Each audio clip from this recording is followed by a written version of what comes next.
Guinéens et Guinéennes, chers frères et sœurs, nous sommes à la veille du référendum depuis des mois dans notre pays.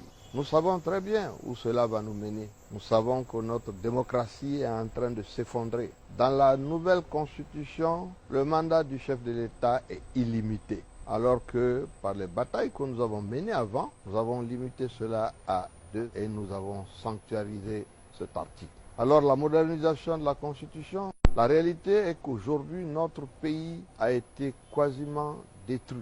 Je parlais de l'État néant, c'est pire que cela. Ce gouvernement ne peut rien nous présenter comme étant une réalisation allant dans le sens de l'amélioration des conditions de vie de nos compatriotes. C'est pour ça qu'on fait la politique.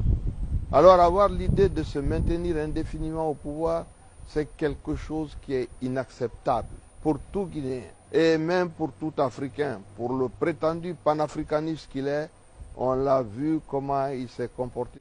La seule alternative qui nous reste aujourd'hui, c'est que les Guinéens doivent se lever contre ce projet, contre cette forfaiture. Nous devons nous lever pour empêcher qu'il y ait des élections, faire en sorte qu'il n'y ait même pas de vote pour ceux qui n'ont pas envie de voter, et c'est la majorité absolue. Levez-vous et faites en sorte que nous ne tombions pas dans ce piège totalement inutile. C'est également la preuve absolue que ces gens n'aiment pas notre pays, que ces gens n'aiment pas les populations de ce pays.